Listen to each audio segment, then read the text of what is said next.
Hey guys, Everett here with another marketing tip from ConMen. Today I want to talk about a friend of mine that I used to run around pool halls with. As some of you may know, I used to make my living as a stake horse, which means I put up the money, and muscle, which means I made sure we collected winnings for a pool hustler named Little Donnie Carlin. Little Donnie was in his heyday, he was an incredibly good player. I knew him a little later, and drug use and general abuse had kind of lessened his ability, but he still was very good. It was kind of like watching a top level player kind of after his prime. He was still better than a vast majority of the players that you might want to run into. Anyway, I made part of my living running around to pool halls with him and staking him and making sure we collected the winnings and making sure people didn't beat him up and this sort of thing. And here's something that's important that I learned from him. There's three ways basically to get good when you're playing pool. You can watch other people who know what they're doing play. You can just go practice, which means you're playing pool but there's no money on the table. Or you can set up shots and get good at taking particular shots. So you set up a particular shot and work that shot over and over and over and over and over again until you get good at it.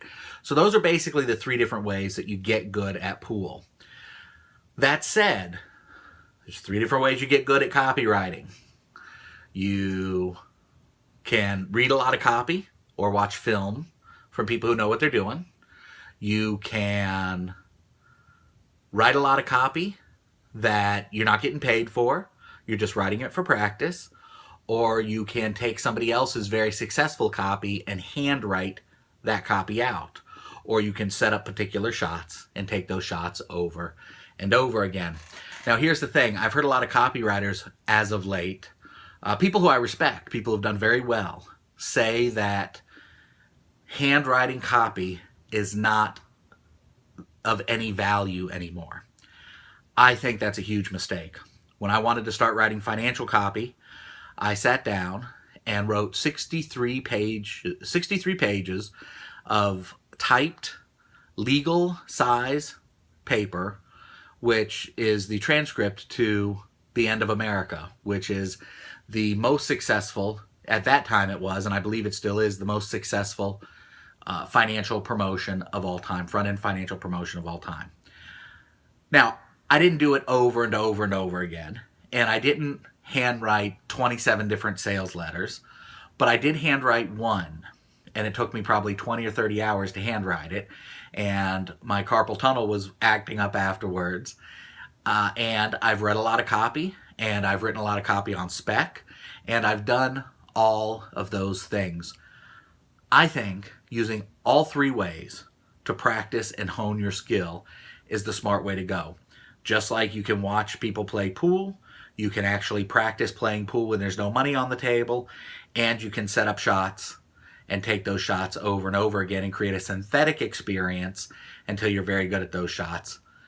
Cutting one of those three ways out, learning, does nothing but make you weaker and take longer to learn the lesson.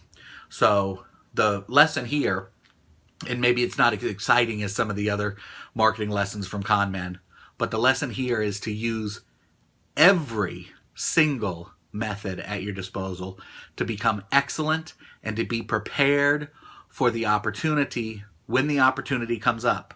Because the con man, the hustler, the guy who's out on the street, who's trying to make a living, trying to hustle his way through life, has got to be ready when the time comes. As does the entrepreneur, as does the marketer, as does the copywriter. You've got to be ready to take advantage when the time arrives. Cheers.